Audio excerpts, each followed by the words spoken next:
It's time for the Hard Truth Indiana Football Postgame Show, brought to you by Hard Truth Distilling Company.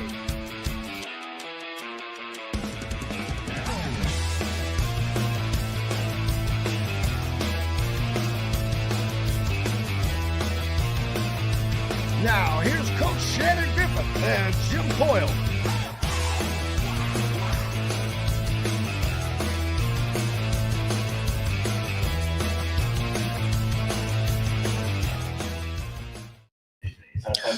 Hello, everybody. Welcome into the Indiana Football Postgame Show, brought to you by the Hard Truth Distilling Company. As Jim Coyle and Coach Shannon Griffith coming to you from here in South Bend, Indiana, at Notre Dame Stadium. The presser's still going on, as you can hear overhead. A lot of pressers tonight. Coach Cignetti, both coordinators for Indiana.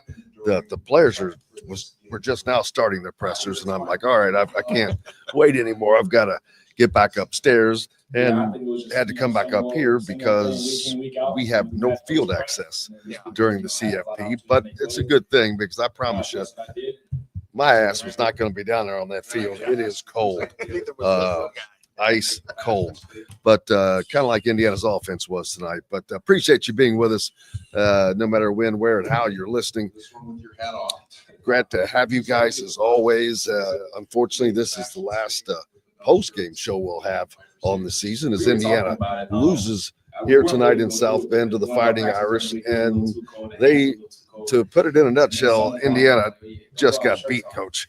They got beat in pretty much every aspect of the game. Yeah, the first half really hurt them on the play of the game. For me, was they get the pick, they get the big play to Surratt, they come right back in the red zone about the 15-yard line, call another pass play, and Curtis throws in a double coverage, and he ends up throwing in a pick. That the ball was at the 2-yard line, and the next play, Love goes 98 yards for a touchdown. That in itself was like a 14-point turnaround, and that kind of really started the downhill trend in that first half for Indiana, because the offense never really got back on track. And Jordan, you've obviously been a part of Notre Dame defense is pretty stout in what they do and how they do it. And Indiana just could not really get things going like we have seen them all year. Some of it was play calling, in my opinion. In the first half, I agree with you. It was questionable. And in the beginning, they script their first 15 plays. Is that right? Mostly, yeah. What is the purpose of that? Well, I think it's what you're trying to get yourself in a rhythm as much as you can. Sometimes it works like a charm, and then there are times where it's pulling teeth. It's whatever's going on. Yeah, when you got like a 3rd and 17 and just running off tackles, not third down is not not the optimum thing to have run, but that's not what cost Indiana the game tonight. They were just beat. The defensive line by Notre Dame, a lot of talk this week. It was going to come down to their defensive line, Indiana's offensive line, and vice versa. Right. Well, their defensive line was just too fast for Indiana. They weren't huge like, say, Ohio State and those guys. They were faster, and they were just beating them by speed. Rourke had time to throw many times tonight and just missed a lot of early throws. Started 1 for 6. Early, at one point early in the game, both quarterbacks were 1 for like 8 with 2 interceptions. Yeah, it was one of those things that when Love hit that big touchdown run, it was not some great schematic scheme that Notre Dame ran. It was the run fits and the improper gap control by Indiana's defense that made some blunders tonight that we haven't seen, especially up front with their fits, and it cost them. And when you make those type of mistakes against a running back like Love, who's got the ability to pound you and break tackles, and then also the speed to break away from you, he'll make you pay. And tonight there were times where he made Indiana pay for that mistake on defense. And out go the lights while we're sitting here, man. That's wild. Just sit here in a darkened Notre Dame stadium that's out in front of us with the Golden Dome across the way. It's kind of eerie here, but yeah, and now the lights are back on. They heard you. I'm telling you, God said, "Let there be light." I guess, but yeah, and the thing about Leonard Riley. It's Leonard. Mm-hmm. Yeah, I was going to say, Riley make sure I didn't have those backwards. Not known for his passing skills, but he really hurt Indiana tonight with his passing. Not because he was going deep, not because he was hitting 30, 40-yard passes. He was hitting 5, 10-yard dinks.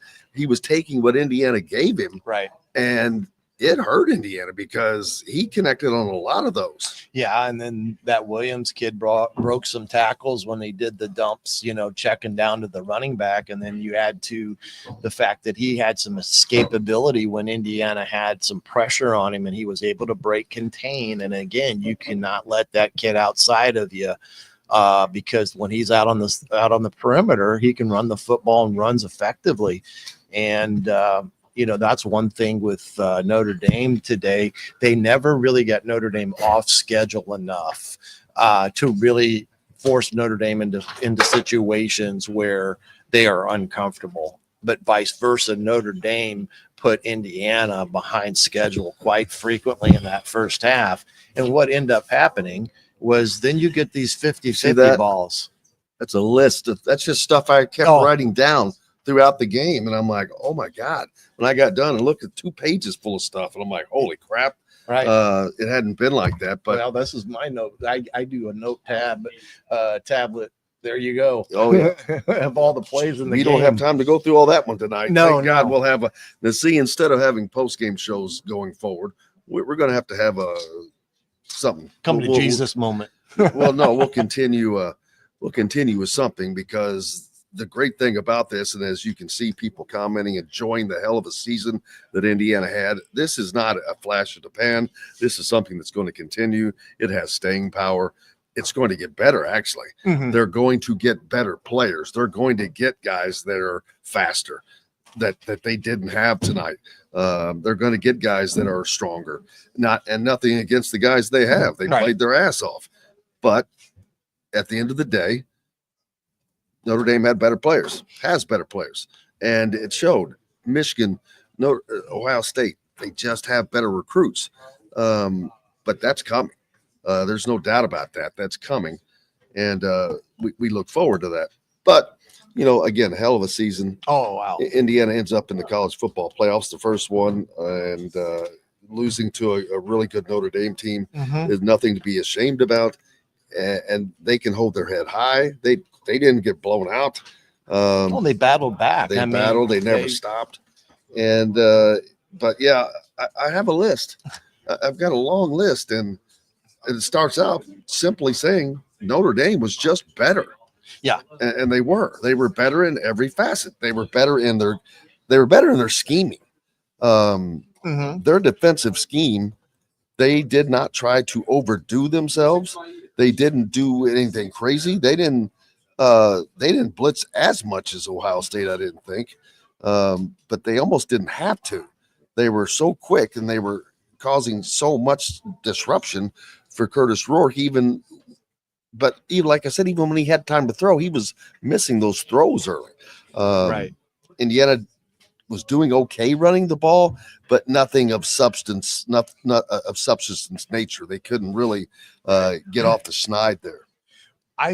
The one thing that I was disappointed in the overall game plan tonight was the lack of running some crossing routes or shallow crosses to really cross up the man-to-man and try to get normal picks and things of that magnitude.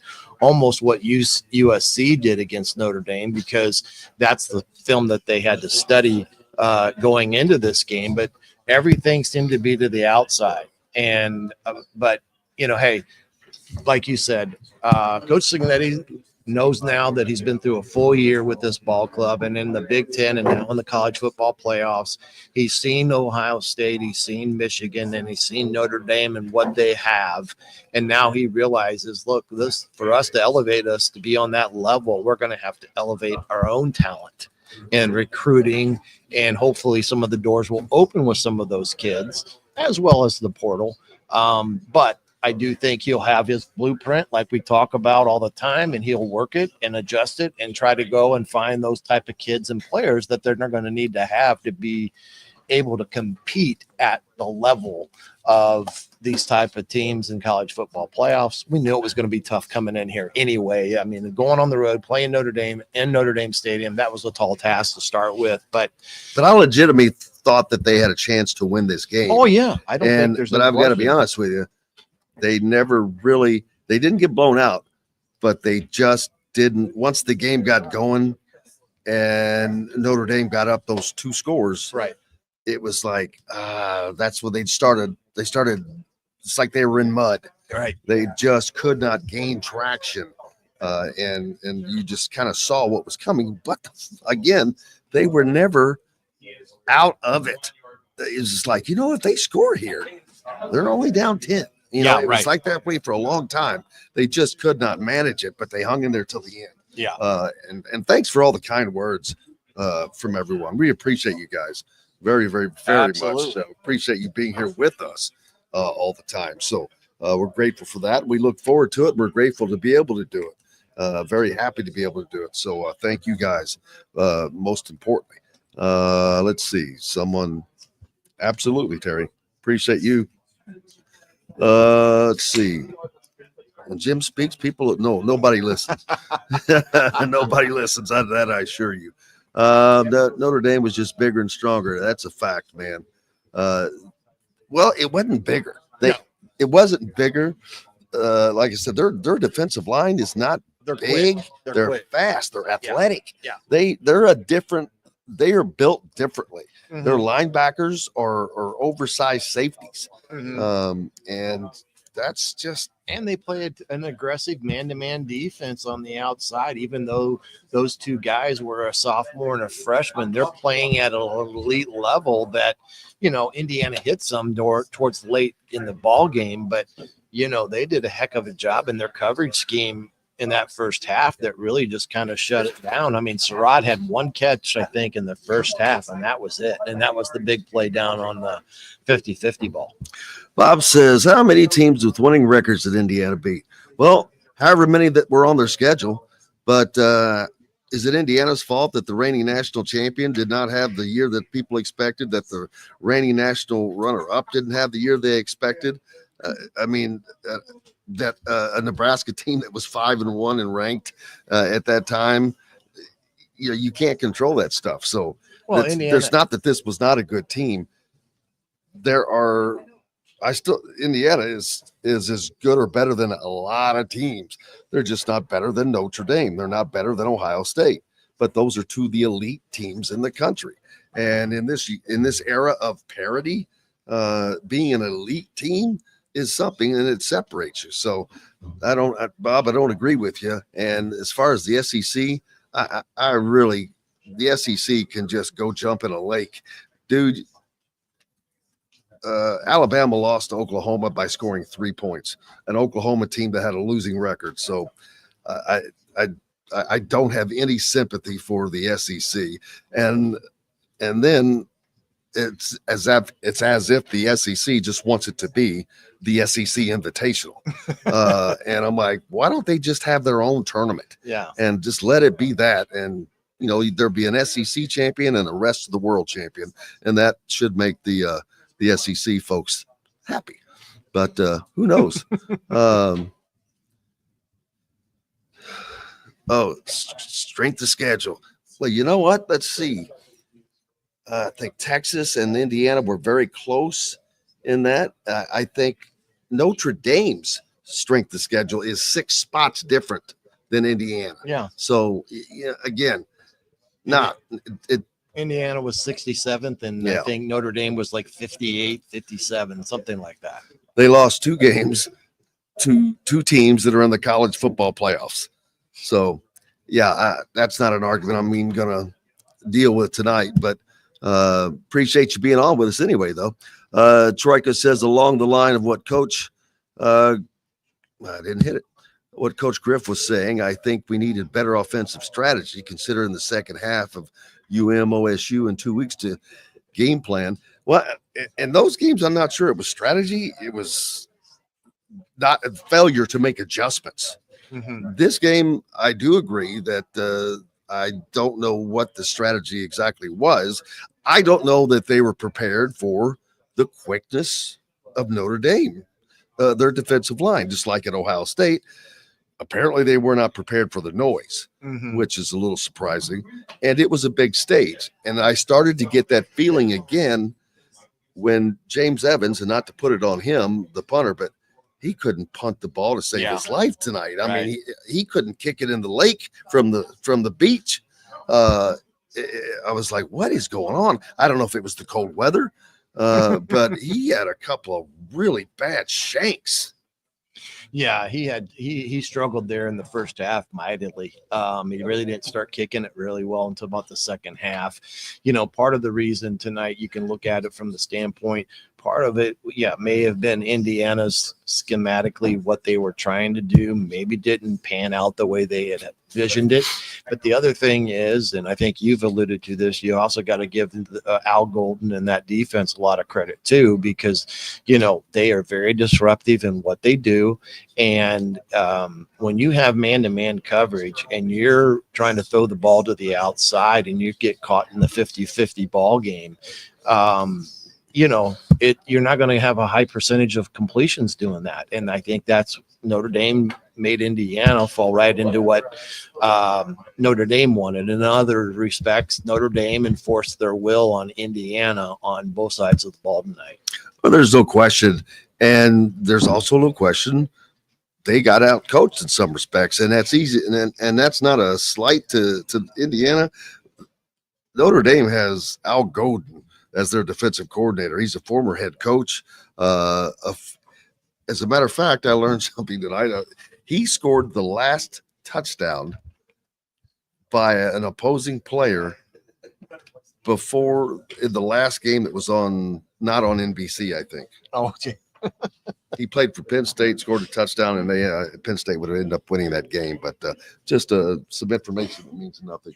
Well, and I thought Coach Denbrock, their offensive coordinator, called a really good ball game as well tonight, and played complimentary football and at Notre Dame did both offense and defense. And Indiana had done that for the better part of the year.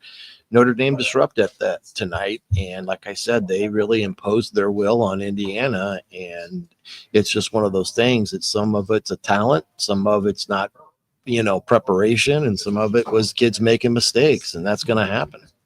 Yeah, and there wasn't a ton of mistakes tonight, but there were some. The personal foul, that was a bad personal foul, man. Yep, that really hurt too. Tackling tonight, I thought, was at times glaring in the sense that they weren't tackling as well as they had been. Part of that was because of being out athleted, especially in space, where they thought they had Love for a 5-yard loss, and he broke through a couple arm tackles, and the next thing you know, he turns the 5-yard loss into an 8-yard gain. Oh, Bob, I sure I wish the SEC luck with all. Oh yeah, they only have 3 teams in, so don't know what to say, Bob. SEC didn't have it this year, brother. All they had to do was win games, not lose to Vanderbilt, not lose to Oklahoma, not lose to Kentucky at home. I could go through the list, but it's not relevant. It doesn't matter. Yeah, play 9 conference games instead of 8, and get rid of the Mercers and all of them in the middle of the season, and win the games you're supposed to if you're going to be an elite team in the SEC. Unfortunately, Alabama peed down their leg. Another great point Brad makes. Indiana's tackling was horrible tonight. Mm-hmm. But again, a lot of that had to do with Notre Dame's speed. I think that every tackler was a millisecond behind. Mm-hmm. They were they were just rolling. There were several times that they handed the ball off, and I'm just watching. I stared at the whole game through my binoculars, and they were just really getting downhill. I mean, they're just they were just going downhill with from running the ball. Yeah, and Love is a very powerful running back that can, pound it up in there and drag you for 3 or 4 yards. And, all of a sudden a 3-yard gain is an 8-yard gain. And then he's got the ability to take it to the house. And that kid is going to make a lot of money in the NFL. And he's only a sophomore. So it'll be interesting to see if he declares after this year's over to go to the NFL. He's 6 foot, 210 pounds, and he is an impressive kid. And Price as well. I mean, they, like you said, I think a lot of the tackling was being out athleted in space, and that, at times showed today. Woohoo says if Indiana had he believes if Indiana had a more athletic quarterback who could run the ball, it could have offset Notre Dame's pass rush. Mm-hmm. It could have somewhat.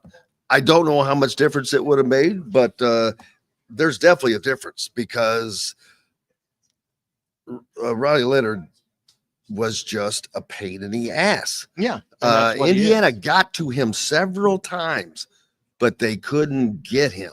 And he would escape, and boom, there he goes. And whether he just got a yard or something, or actually he would find, that's where a lot of the times he would find somebody to dump the ball off to. Mm-hmm. And he ate Indiana alive with that, but he was able to keep the plays alive. Curtis took a couple of sacks that I'm like, dude, get rid of the ball. Mm-hmm. And so he just, I don't know. He does have a lack of mobility, but he had a hell of a year, so I'm not going to crack on him, but he was not known to be a runner. I mean, he's had that injury, right. So that's kind of over for him. You kind of knew what you had in him, and that's what it has been, and it had worked. And it will work as long as you could protect him. But that wasn't the case again tonight, and Indiana paid the price. And but that's something that Kurt Cignetti will look to when he's rebuilding this team. Now, although he did talk about the portal now, they've kind of ignored, I don't want to say ignored the portal, but they had no visits set up because they wanted all focus. He wanted all focus on this game. Absolutely. But unfortunately, a lot of these guys are going to have already made their decisions or in the process of making their decisions. So Indiana's going to be behind there, but they will have a good indication of what they need really to upgrade. They've got to upgrade the offensive line without question. They'll bring in another quarterback without question. Mm-hmm. Don't know who that's going to be, but it will be someone that I think is a true dual threat quarterback. Well, you got the kid from Penn State that is supposedly going to visit Indiana, and we don't know what's going to happen. Yeah, and we do not know what's going to happen to Fernando Mendoza. So there are some kids out there that they will have an opportunity to get, just like they've gotten some D linemen already committed to them, and running back committed to them, and so they'll find their way through the portal and navigate it here between now and before it closes here in a week or two. But yeah, I mean, they're going to have to replace some kids. I mean, they're going to lose quite a few because of what he brought from JMU and some of the guys that came here, like Ellison and some other guys that, were here for 1 year, and they're going to have to replace them. Now, can they get that accomplished? Yeah, I think they can between now and the end of spring practice that leads into that spring portal season too. Absolutely. Let's see. Michael says Indiana had a great year, but they don't have the talent like these other teams do yet. You can see, of course, that's exactly. But you're also talking about a team that was 3-9 and 1-8 last year, people. So they did a pretty damn good job of flipping that roster to get to the point of being able to go 11-2 on the season, double-digit wins, first time ever. So it's uphill. I mean, it's downhill from here for them. The recruiting will improve. You just heard some of the guys that we're talking about that will be visiting Indiana and looking at Indiana. and people will now come there instead of having to be, pulled and pried. And no, it's going to be a lot easier. They want to play in that offense. They want to play in that defense. They want to be a part of making something better. And you can see that it's doable. It's viable. This is a blueprint for a lot of other teams and programs to follow as well, that, hey, we'd like to have some of that. Well, yeah, I mean, it's a situation where Cignetti brought in the right people in the right position, and they brought in some of the kids that he had been with him at James Madison to have the mindset to teach the culture and what is expected. And hey, he set a high bar, coming out of the gate, winning 11 football games in the, throughout the Big Ten season. And, finished, what was it? Tied for second with Penn State, I guess, overall. I mean, that's a hell of a year in any notebook, but again, Not in Bob's.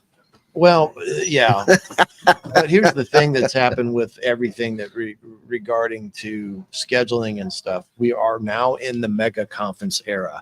You've got 18 teams. You're not going to be able to play all these teams, and you're going to have the difference of shifting the schedules. Just like next year's schedule is going to be completely different because they're going to pick up some games that they didn't. Oregon and Penn State, right. And they'll drop Ohio State and Michigan. Mm-hmm. So I mean, it's just the way it is. And Oregon very possibly playing in the national championship game this year. If that happens, it'll be the second year in a row that Indiana will play the defending. Well, yeah. If they win, the defending national champion. Yes. So, but yet people want to bang on their schedule. I'm like, dude, what do you want them to do? Look, the thing of it is that everything's subjectivity. Beauty's in the eye of the beholder. You're not going to make a case one way or the other as it pertains to this game or that game or who's better, who's not. I'll say this right now, watching Notre Dame and watching Ohio State, I don't think there's any question, in my opinion, that Ohio State's a better team than Notre Dame. Now, that doesn't mean they're going to win at all, but you got to play the game and you got to play it well. What Notre Dame is doing right now is they're playing a complete game with their offense and defense and the complementary football that it takes to win games, and that's what they did here tonight. Yeah, that 98-yard run by Love, man, it was absolutely. Well, not only was the run itself and the score, you just go backwards. Indiana picks the ball off. Mm-hmm. They force a turnover and they're in great field position. They move the ball, they get down near the goal line and throw their own pick. Yeah. And then one play and he's gone for 98 yards on a simple off left tackle run. And down the sideline he goes, and he could not be caught. And that was that was a lot of air out of the sails. Well, it's like I said, it was a 14-point turnaround. Yep, that's a tweet I sent out. Yeah, so that's a hard 14-point turnaround whatever. That's going to hurt Indiana. When you have that happen to you, you dig your hole for yourself. Now you're trying to battle back into it instead of having a lead in a ball game like this. And hey, Notre Dame made them pay for the mistakes they made. Curtis threw into double coverage, led up to an interception. We have improper gap control and run fits by the defense that leads to the Love 98-yard touchdown. Oh, James, it's not about just being more athletic. They just need to be better. I mean, I'm not being negative about them. It's just a fact. If you're going to compete at the upper echelon, the elite level, you're going to need elite athletes in every group. Whether on the offensive line, on the defensive line, you're going to have those upper level guys. You don't have to have them all, because there are just some players that become great players. We've seen that many times. Mikel Camara, former walk-on. Yeah. And he is a great player, but you have to have that talent. There's no question about that. And it comes. So, this is a great building block. Right. I mean, this is exactly what this is. Look at the success they had this year. If you think that's gone unnoticed, you'd be nuts, because you can't turn Well, you will be able to, probably starting tomorrow. Finally, you'll be able to turn on the TV and not see Kurt Cignetti. But up until now, you've not been able to turn on a sports program or get on the internet without seeing Kurt Cignetti. I did find it hilarious. I saw the clip from College Game Day, in which I haven't when seen he it was yet. on, and he was, I think, complimenting. He was, using all the phraseology that he uses, fast, physical, relentless, this, that, and the other thing, higher standards, play to the standard. And he's basically said he learned all that from Saban. from Nick Saban. He goes, I'll tell you one thing you didn't learn from me, all that damn shit you've been talking this year. And I was like, that was pretty damn funny. Yeah. But yeah, looking forward to that. I wonder if it'll curb his talking a little bit, because they did lose the two biggest games that they played this year. And they weren't really close. They weren't close to winning either of them. So that's definite something that you have to acknowledge, and that he'll have to acknowledge, and which he kind of did. He didn't, when he came in the press conference, he was very jovial and said, man, there's a lot of hurt guys in there because their dad got his ass kicked tonight. Yeah. So he acknowledges it in that form, but his bravado stuff, it's half of it's shtick. Yeah. Half of it is shtick. I'm telling you, and the other half is just having confidence in yourself, having confidence in your team, and wanting that to rub off onto them. They have to have that same confidence. So sometimes it's just the matter, like he said, coming into this program, that he needed to try to stoke the fires a little bit and change the mindset. Yeah, there was no fire. That we're going to win, and then he was able to do that. That created the momentum that he was needed. And yeah, I don't think you're going to see him be as boisterous moving forward in what he says or how he says it. But yeah, just like anything in life, sometimes you get knocked down a little bit and you have to brush yourself off and get up and go on to the next thing. And that's what Indiana will have to do. They'll have to heal their wounds, get back up on the saddle, and move forward and try to build something that can come back next year and live to the standard that this team set this year of a winning mindset and doing that as a group, as a team. And I think that's something that Kurt Cignetti brings to the table when he talks about how he runs these programs. Absolutely. And it'll be, next year, I think, is going to be a pretty successful year. I've looked at the schedule and I'm thinking, all right, will they be better next year? I don't know. It's going to depend on who they bring in at quarterback. But they have a lot of good pieces that are staying. Elijah Surratt will still be here. They've got already some good pieces coming in at running back and whatnot. But it's a lot easier to build onto an existing building than it is to start from scratch and go from ground up. Yeah, and hey, we've got Taven Jackson that's in the wings, and we all know what Taven Jackson brings to the table as an athletic quarterback that can really throw the football, and we'll find out in the competition that he'll be in from the January 1st all the way up through fall camp. But he could step in and has waited his time, waited his turn, and he may come in and, take off in an offense that they can shape around him. Sheila, nope. Indiana will not have Curtis Rourke next year. His eligibility has expired as of this night. He is done in the collegiate game. They have three quarterbacks on the roster right now, and Taven Jackson, Tyler Cherry, and Alberto Mendoza. But they will pick up one out of the portal without question. And you mentioned the kid, Penn State, Privia. Privia. What the hell's his first name? Shoot, I I'm can't. too tired that I can't think of it. But yeah, they're going to have.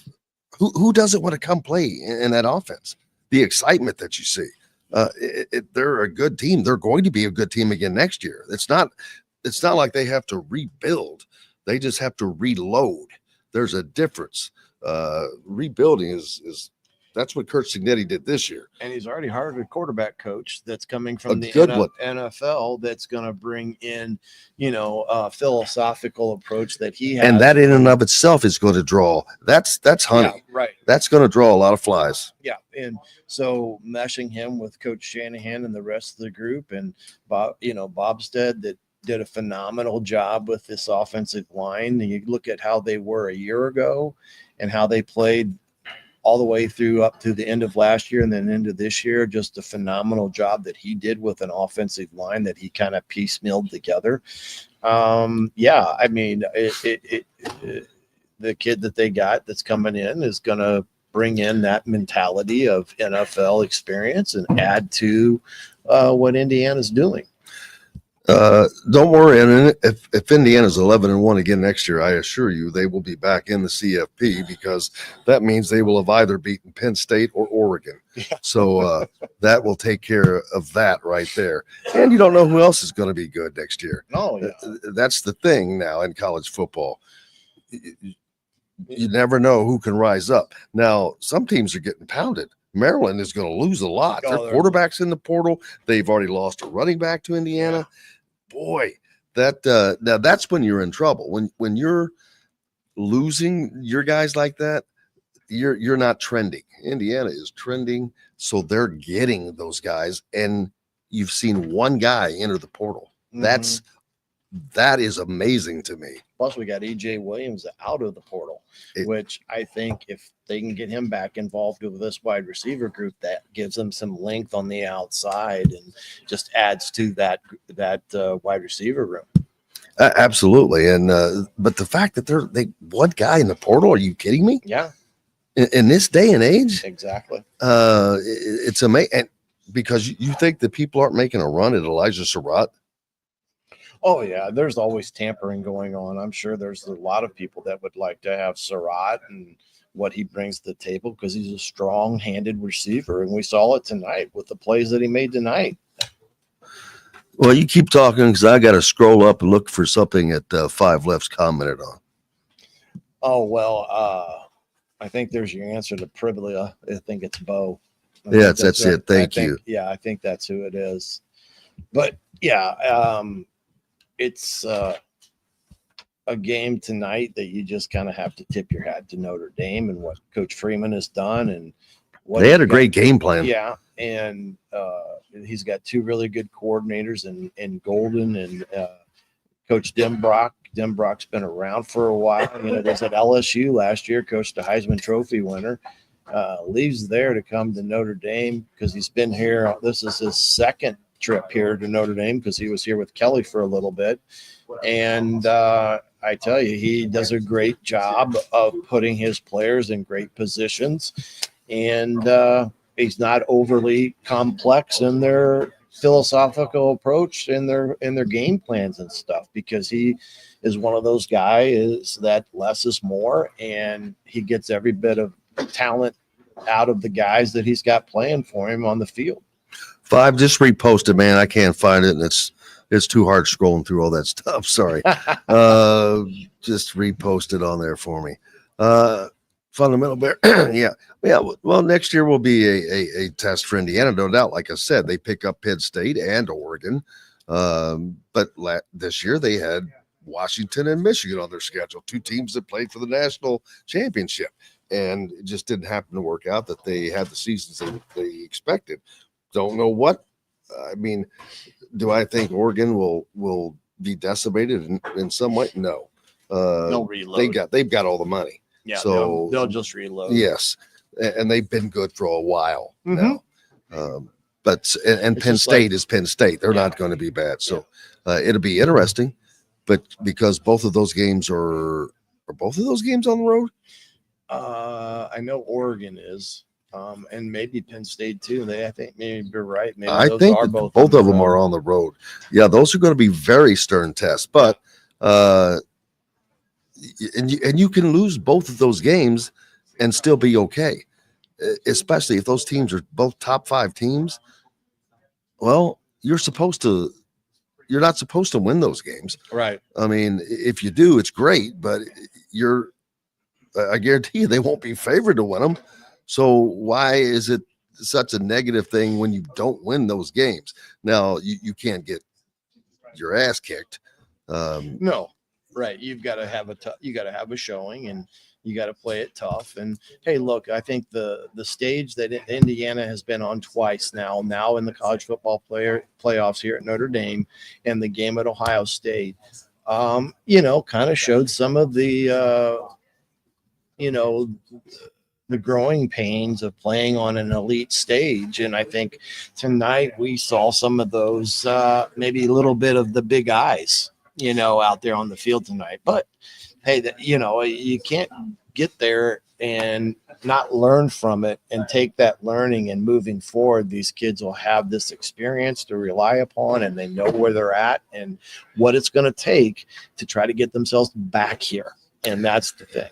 I like what Kyle says. He said he'll take 11 wins every year, and he doesn't give a crap who they come against.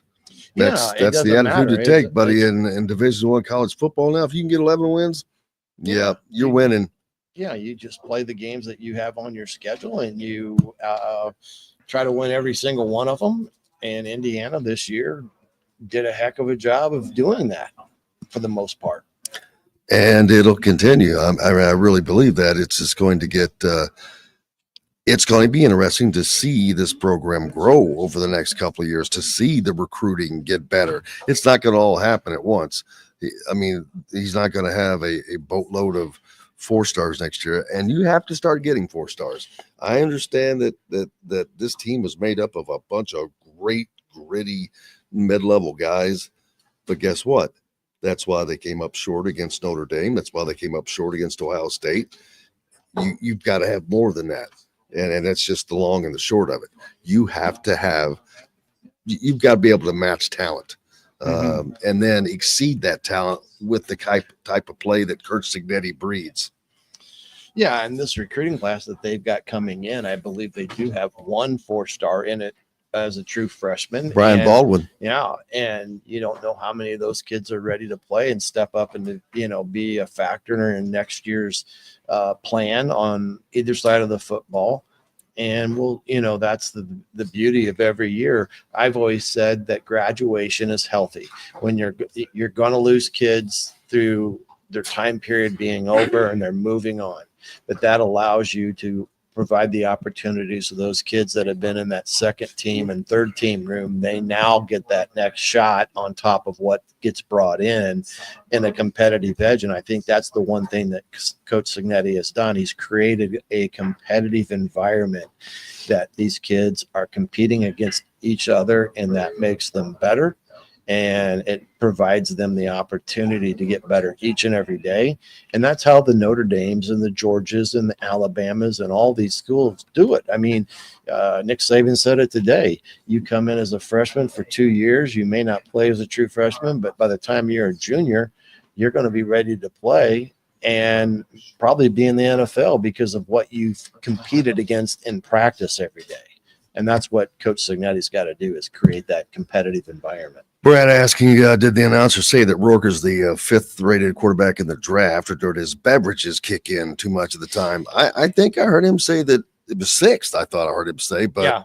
But I think that Curtis has improved his draft stock. No dude, he is a legit NFL backup, and I think he will make a nice living as an NFL backup. Yeah, and here's the other thing. You don't know what him being a Canadian, what the Canadian CFL, if he doesn't have the opportunity in NFL, will provide him either, because of the CFL league back home, because they, being a Canadian, he'll get pretty good pay there too. But I do think he is a legit NFL prospect that, like you said, you bring him in, you compete for a couple of years and see where he's at. And who knows, maybe he blossoms into being a starter. Custer. Carter. I'm sorry, I can't read. Carter says, maybe answering to something earlier, but says to some degree, absolutely, there are probably instances of this, but how many top tier coaches leave their team an hour before a game to join game day? I don't understand the issue with that. If you don't have it done by then, what's going to happen? Is there a wand that's going to be waved in that hour or something? If you're not ready by then, you're not ready. That stuff has been taken care of. Well, Coach Cignetti is a CEO. Yeah. I mean, the assistants, the two coordinators are running the show for each Exactly. side of the ball, and he's the CEO. Every unit, everybody that has the unit director And does you that. can't pass up the legitimacy of being pubbed, because there's a lot of kids watching College Game Day that are good football Do players. you know how valuable that has been in the end of this year? Oh, it's free advertising. They have gotten hours upon hours of commercials on ESPN, on Fox, on all these platforms. That is invaluable, that Indiana has never gotten, the big schools get. It's invaluable. Kids want to go to those schools, man. And that's just a part of it. That's where the money comes from. It's, again, that had nothing to do with nothing. No. So I don't, I'm sorry, but I don't see why that's even brought up. Yeah. I'm sure they got the only person, the comedian that was on the guest picker. Oh, he said it, but he's also the same guy that called Nick Saban a cheater right in front of him. Oh, he didn't like that. It pissed Saban off. Oh yes. Go back and watch it. I'll have to check. It was kind of funny. I mean, that comedian's kind of funny, but he has no filter. Yeah. I mean, none. He'll say it. It doesn't matter. But let's see. Jim says Coach Sig talked crap and then stepped in it. Yeah, you know what? That's going to happen. That's okay. He knows that's going to happen. So the fact that if you can still do that, then still talk it and keep talking it, man. When you're 11-1, I don't think you're stepping in too much crap. Billy Edwards with Wisconsin. How about that? Yes, that's right. He did. Interesting. It's just gonna be interesting to see just crossing lines in the Big Ten, but we'll get that's a whole nother show. We'll get on. Russell said he didn't care for the chatter during the game between Sean and I forget the other guy's name. And this was ABC, not ESPN. ESPN actually said, yes, IU belongs. Get over it. Well, I'm not sure what that was going on about. They had Sean McDonough, and then I'm blanking. I can't think of the guy's name. He was a quarterback for Alabama. But anyway, there'll be somebody that'll be able to throw that out. Midwest Boxing says need a playmaker who could beat man coverage. They need more than a playmaker. They need some playmakers, and that just goes right back to what we're talking about. They need some elite talent. They have really good talent. Don't get me wrong, but you have to have exact playmaker. Exactly what you're saying. You need more than one, but one is great as long as you have the other components. A stronger offensive line. They've got to beef up the offensive line, but I'm not telling anybody anything that everyone doesn't already know. Absolutely.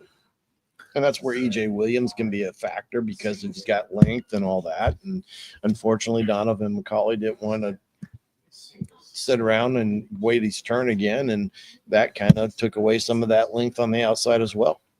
Absolutely. Post what he said about Coach Griffith.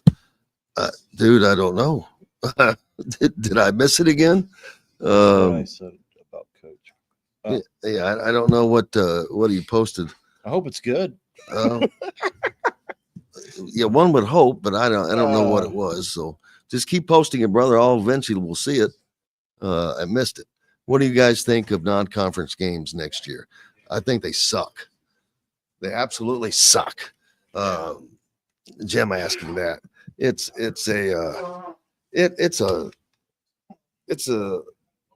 I think that's an area where Indiana needs to improve on. If you're going to want to be taken seriously. There it is. Thank you. Find less, All right. No, you're correct. We'll get back to that one. Yeah, the conference. If you're going to be taken seriously, you've got to step outside of your comfort zone.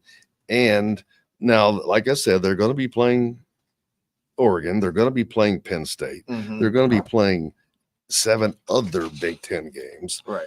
So it's not like they got a cakewalk. No.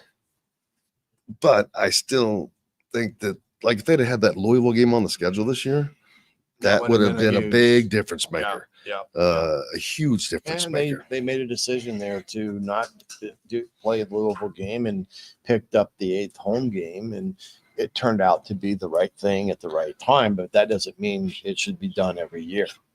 And 5 Left says thank you to Coach Griff for his commentary and insights this season. Absolutely. Appreciate it. Appreciate you, 5 Left, for bringing that up. Thanks, brother. Absolutely, man. Dude, that's why I tell everybody. I go, trust me. You think I don't know that no one tunes in to listen to what I got to say anytime? I go, that's why I have such great guests. Exactly. I'm no dummy. I may be, I was born at night, but it wasn't last night. But yeah, Michael Allen says he wanted Indiana to win, but they didn't. He'll root for Notre Dame to win it all. Well, yeah. Right idea. There you go. That should be a dandy of a game against Georgia. Yep, having 8 home games helped them this year. They'll have 7 next year. That's not a bad road. Having 8 home games that they took advantage of. That's the key component, is they took advantage of those 8 home games. Damon says that they need to either beat Oregon or Penn State next year. Yeah. Well, need to is I'm not sure if that's the word, but it would, one of those would sure be nice. It would definitely be a way to get some legitimacy instead of continued doubt about whether you're truly a team that's there, or because they haven't proven that they are yet. And I understand what they how successful they were this year, and they deserve all the credit in the world for that, because this was a 3-9, 1-8 team that could not have done what they did this year. That same I look at Indiana a little bit like when Joe Tiller went to Purdue, and he kind of turned it around there, and then they found a way to beat some of these teams like an Ohio State or a Penn State to provide them some legitimacy in their battle as it pertains to being recognized as a top tier team. B says y'all need to beat Notre Dame. Well, they're not playing Notre Dame again for 5 years. That'll happen in 2029 or 2030. Yeah, one of those two. And I think that will be a good match up to have as a non-conference game. And then, yes, the playoffs will be expanding. Oh, yeah. Without question. Probably so sooner rather than later. And so seeing Indiana in the college football playoffs is not something that could be a rarity. Right. I truly think that this is a team that can win 10 games next year. Yeah, I think there's an opportunity, just like we saw a path this year for what they did. And if they get the right mix of kids in them, on offense and defense, and they can do some of the things they did this year, why not? Absolutely. Let's see. I want to make sure we don't miss out on any of these things. Yeah, now we're getting into the talk about just the CFP in general. No one, you know what? No one believes that the conference champions should automatically get a bye. I have not heard one person yet say that they think that that doesn't disagree or doesn't agree with what he's saying. Yeah, they're gonna have to tweak the, but they won't CFP. be able to do it until they expand it. Yeah, right. But they're gonna have some things that they're gonna have to look at. No, IU is not a one-hit wonder. This is it's a whole different deal, man. You've got too much good coaching in there. Brian Haynes, Mike Shanahan is still growing as an offensive coordinator. I think he's. I think that these games, Notre Dame, Ohio State, Michigan, are great for him, for IU's future, for his future. Absolutely, he has to go through those as well, just like the teams do. There's stuff to learn, because I understand that he's been with Sig for a while. I understand they had a lot of great success at James Madison, and whether Coach Sig wants to acknowledge it or not, I'm sorry, this ain't James Madison. This ain't the Sun Belt. This is not the Colonial. This is the freaking Big Ten. And they're young And- coaches. I mean, you Yeah. look at the youthfulness even of Brian Haynes and what he's been able to do. You know, he went up against a wily veteran and Coach Dembrock tonight. And these guys know how to attack defenses that they've seen it all. I mean, they were very complimentary of the Indiana defense. They liked what they did tonight, and they just they hit the big run, and that was about it in the rushing attack for the night. But yeah, Coach Shannon, he'll grow from this experience, as will Bryant Haynes will grow, as will all the assistant coaches that goes with it, because you either get better or you get worse, because you never remain the same. And that goes for coaching too. You're either going to get better or worse, because you won't be the same. Jamie asking, can you guys speak as to why IU called so many run plays early in the game? No. I mean, we will speak to it, but I can't give you an answer because I don't know. It was something that a lot of us were talking about, but obviously they had a reason. They wanted to try to establish a run game. Well, yeah, I get that to a degree, but Notre Dame was able to mix in a nice little complementary passing game. Yeah, absolutely. But the inability of Curtis Rourke kind of showed itself tonight. Yeah, with sure. those quicker defensive linemen, he didn't move very much, and he does it by time, where Riley was buying himself time. Yeah, and sometimes it worked for a pass, and sometimes he just ran the damn ball. But why Indiana ran the ball so much? Yeah, right. They needed to establish the run game, but it wasn't. There were just some times where I'm like, why are you calling a run here?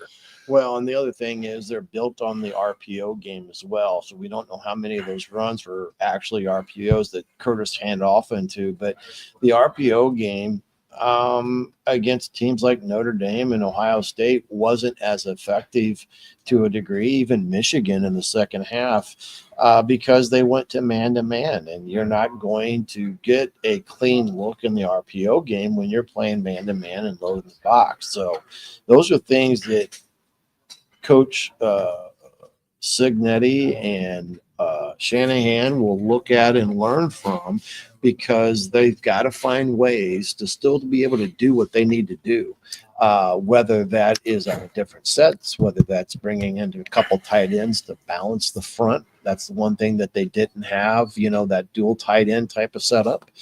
But running game tonight, I think they were trying to establish it and maybe got a little bullheaded with it. James says his son is a high school coach in Tennessee, 4 straight state championships. Congratulations. Games. And he can tell you that kids in Tennessee are interested in IU. Hey, I guarantee Absolutely. you, kids are interested in IU from all over, but they're also interested in other schools. But in Indiana is one of those schools now that they are interested in legitimately. Yeah. Better players are. You can talk Indiana now and have some clout behind it than what they have been. Absolutely. Let's see. And boy, we're really getting all kinds of questions here. Who asks, is IU going to add on to their stadium capacity? Yes. Yeah, they're doing But it. when? I don't know. Yeah, they're doing a $10 million something now, I think. Yeah, there's no direct plans that have been released yet, but yes, that will be happening. There's just no option. There's no timeline. Yeah, we don't know what they're going to do, how they're going to do it. They need to add a new press box, new suites, something like they have this here. Setup is Now, this is pretty cool here yeah. because it's on both sides of the stadium. Yeah, the press box used to just be there when I was here in 91. Right. The press box was there. This was not here. Mm-hmm. There were no suites here. Those ends weren't there. Well, that entire upper ring right there was added. Yeah. Right. Which is crazy. Speaking of the touchdown, Jesus is green, by the way. They got it lit up in the Christmas colors. Is it Christmas or Notre Dame? Well, I would say both. Could be right. Let's see. McElroy. I don't know who's talking about McElroy. That's the show. That was the color man tonight, McElroy. Oh, yes. Yeah. Thank you. Thank you. Yeah. You guys are usually so much faster. Rourke has a pretty wife. Huh. Well, there you go. Well, he's some dummy. He's a quarterback, man. Have you ever seen a quarterback with an ugly wife? That's right. If you see a quarterback with an ugly wife, you're not looking at a very good quarterback. That Kurt or Brent Musburger got in trouble for that. He was gushing over Alabama. Who was it? Alabama quarterbacks? I can't remember. Girl, he was just gushing over. Got in trouble with that one. Oh yeah. So now I guess that's gonna pretty much wrap it up. It is gonna turn into a pumpkin. Boy, I've got 4 hours of driving to do. Are you heading back? I think so. Well, I got to get this knee iced down because, like I said, I wasn't going to miss this because of a knee replacement. And sorry, we're not being as boisterous as normal, but we're in the press box. So actually, we're very fortunate that they allowed us to do this here because the CFP rules are unbelievably tight. Couldn't even go onto the field. I did not step foot on the field. Yeah, that's a first for a game that I've been to that I didn't go onto the field to do something either before or afterwards. So strict with that and the videography, they don't want you. Well, that's ESPN and the CFP and all that stuff. Yeah. So, but man, we cannot thank you guys enough as always for joining us here on the Hard Truth Indiana Football Postgame Show. We won't have any more post-game shows for football season, but we're going to continue doing some stuff. It's just going to be fun. There's going to be recruiting to talk about now. There's going to be stuff to talk about when it comes to Indiana football and nonstop. So looking forward to every bit of it. Let's see. Hit another one up here from Troy. Go, Jim, do you like the press box and luxury suites at Notre Dame Stadium? Absolutely. Absolutely. Something you'd want to absolutely. Appreciate the insight from both of you. Oh, absolutely. Yeah, appreciate you guys. I mean, I like Indiana. Don't get me wrong. That press box sucks. Yeah, it sucks. I mean, SUXS. It sucks. It is old. It's older than dirt. It is old. It's old. Yeah, it just feels old. These are things that, but it's not about that. Yeah.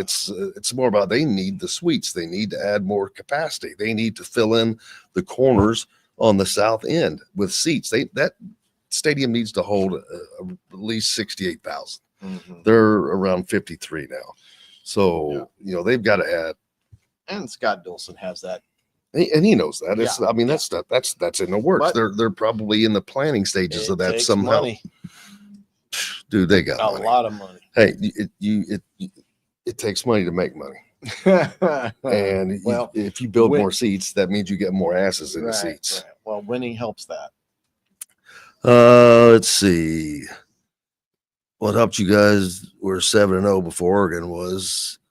Yeah, I'm not sure what that conversation is about, but it's been fun.